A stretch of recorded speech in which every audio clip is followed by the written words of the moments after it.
Sashiburi guys, what is happening? Vimal here, back with a new video. So today I have a brand new laptop guys, and this one actually packs like quite interesting specs on paper.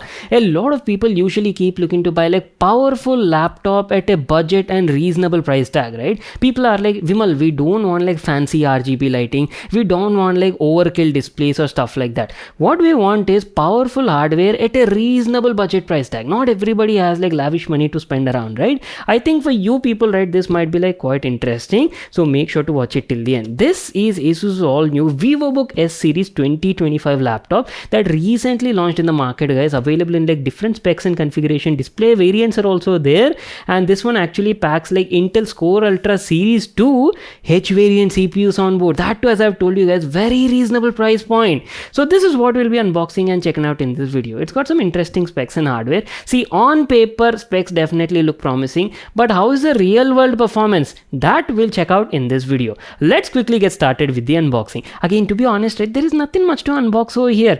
In the package, we only got the brand new Vivobook S14, and by the way, this is available in 14 inches, 16 inch variant. Today we have the 14 inch variant, and the model we'll be checking out today is S347CA. Along with that, in the package, you also get like a USB-C 65-watt fast charger plus a mains cord for the adapter. That's it. Now let me give you like a closer look at the laptop, and first of all talk about the design, build quality and features. So boys, here's our brand new Vivobook S14 2025 looks like, and initial impressions I have to mention, it's a very clean and minimal looking design laptop guys. There's nothing on the top lid, you just have the Asus Vivobook branding. See, especially if you're like a college going student, or even if you're like a professional, right, who goes to office and stuff like that, I think you'll definitely like the look of it. Clean, simple, minimalistic. If you ask about the build quality, good build quality I would say, though entire body is made of polycarbonate only guys. Only the top lid that you see, right, you're getting a metal top lid cover, that's it. Good thing is it doesn't seem to attract fingerprints that easily on the body, so you'll have to do less cleaning and maintenance. What I'll do is I'll give you like a complete walk around and show you all the available connectivity ports on this model. Starting off from the left profile, here you're getting a USB-C port. In fact, two USB-C ports are there that even support like power delivery 3.0 and DP port as well, followed by a full-size HDMI is available, one USB Type A 3.2 Gen 1 port is available, and a 3.5 audio jack is also there. Going to the other side, here you're getting one more USB Type A Gen 1 port guys, and I think decent amount of connectivity ports, two Type C ports, two Type A ports will get your day-to-day job easily covered. You're also getting two tiny status LED indicators, one for battery charging and the other one I believe is for your hard disk access guys. On the bottom profile, you can definitely see lots of cutouts and vents, basically your air intake. We'll check out the whole cooling performance, how's the thermal performance, everything during the benchmarks and gaming performance part. Rubber foot pads on all the corners, and you see these tiny grills on the bottom left and right corners. These are your speakers. You're getting stereo speakers, that too with Dolby Atmos support at this price point. Now one thing, if you ask about the memory configuration, right, I do have to mention on board you're getting 16 gigs of DDR5 RAM clocked at 5600 MHz, but that particular one is soldered on board. But good thing is you're also getting a spare SO DIMM slot available guys, so yes, the RAM on it is upgradable. Now if you ask about the memory, we have the 512GB PCI Gen 4 NVMe SSD variant guys, and there is no extra storage slot available guys, so storage upgrade options are quite limited on this thing. So that's it, our complete overview on the exteriors. Let me quickly open up the lid of the laptop and talk about the interiors as well. As soon as you open the lid of the laptop, first thing you'll notice is the new Vivobook S14 definitely offers like full 180-degree hinge design guys. I mean, check it out. So especially if you're like a business professional or go to office, right, it is great for giving presentations or maybe like in conferences, group meetings and stuff like that. So on board you're getting a 14 inches full HD plus 1920 by 1200 16 button aspect ratio 60 Hz IPS panel. And if you look at the bezel side, now bezels are not the slimmest that I've seen. On the bottom and top you definitely have like chunky bezels with the Asus branding, but good thing is at the top side you're getting a full HD IR webcam along with a privacy shutter included guys, so definitely appreciate that. That's it about the upper half section. Let's also move down and talk about the keyboard and the touchpad. So on the Vivobook S14 2025 you're getting Asus ErgoSense keyboard guys, and quality of the keyboard definitely seems to be nice. White LED backlit chiclet keyboard, and that too if you have a closer look, right, the keys have a slight dished out design.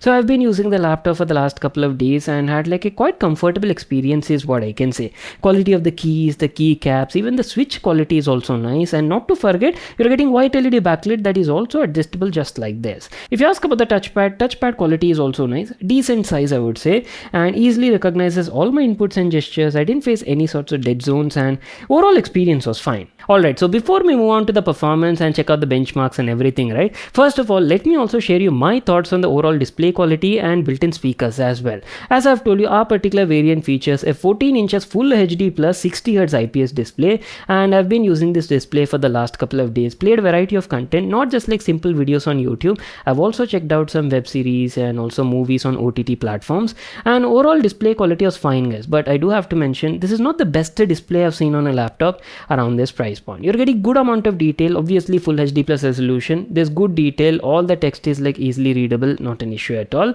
If you ask about the contrast ratio, decent contrast ratio, black levels are also fine.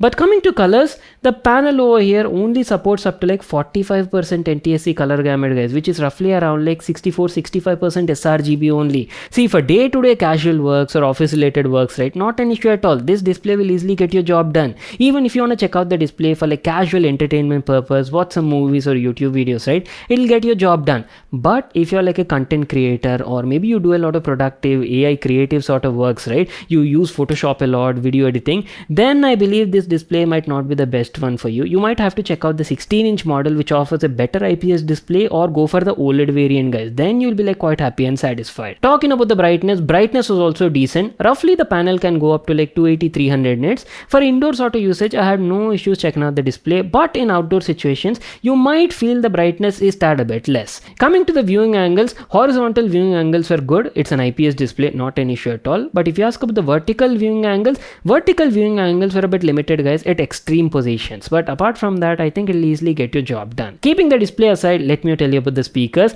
On board, you're getting stereo speakers, that too with Dolby Atmos support, and speaker quality was like pretty good, guys. It was producing like crisp, clear dialogues. Treble performance was also nice, and overall output was also like loud and satisfying. So this is the part you people have been waiting for, right? How is the overall performance of this laptop, considering the Vivobook S14 packs Intel's Core Ultra Series 2 H variant CPUs at this price point? First of all, before we dive into the benchmarks and talk about that, right, let me quickly tell you about the hardware specs and configuration. This laptop is available in like different configurations. You get Core Ultra 5, Core Ultra 7 model also. Our particular laptop is powered by Intel's Core Ultra 7 255H Series 2 CPU, guys, which is a 16 core 16 thread CPU clocked at around 5.1 GHz. Yes, it's based on Intel's 3D performance hybrid architecture, featuring 6 P cores, 8 E cores, and also 2 more LPE cores, which automatically assign tasks and gets your job done. And not to miss out, you're also getting an upgraded NPU as well, Intel AI Boost, that is almost 4 times faster than the first generation NPU.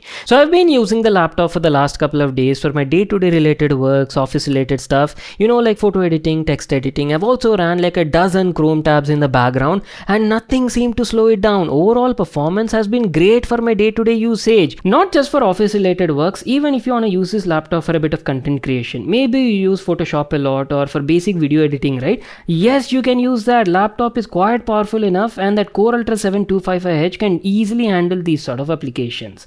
And I've also ran some benchmarks like Geekbench and Cinebench. Just have a look at the scores. Now, if you compare the scores with the Core Ultra Series 2 V series CPUs, right, the H series CPUs definitely outperform in both the single core and multi-core scores, guys. That too with like a good lead over here. Let's also move on to the gaming performance and talk about that. I know this is not a gaming oriented laptop, but that doesn't mean you cannot play games on it. Obviously, a lot of people love playing casual games, maybe like Valorant, Fortnite, Minecraft, or maybe like GTA 5 also, right? How does a laptop handle these sort of applications? The Core Ultra 7 255H comes with Intel's Arc Series 140T variant of the GPU. To show you the difference, right, we've also played some AAA games like GTA 5, and right now we are playing this game at 1080p, guys, actually 1920 by 1200 to be precise, and the graphics preset has been set to normal mode.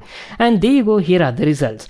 As you people can see, on an average we were getting around like 55 to 60 FPS on an average, guys. To be honest, right, I was actually a bit let down with the overall gaming performance over here, because see, in the past we've also checked out Intel's Core Ultra Series 2, the regular V series chipset, and now we are checking out the H series variant CPUs, right? So I thought on the H series we might get like even better performance because we are getting powerful CPU cores, right? But that doesn't seem to be the case over here, and the main reason for that is on these H series CPUs you're getting Intel Arc 140T variant of the GPU, guys, and on the previous Core Ultra 7 255V series chipset, right, we got Arc 140V. The difference between both of them is the Arc 140V was based on a newer gen architecture architecture, XE2 architecture, whereas on the Arc 140T, this is based on the older gen XE1 architecture, guys, and I think that is making the whole difference over here. Despite running the laptop at full performance system profile also, we were only getting around like 55 to 60 FPS in GTA 5. The same game when I played on a laptop that was powered by Intel's Core Ultra 7 258V CPU, right?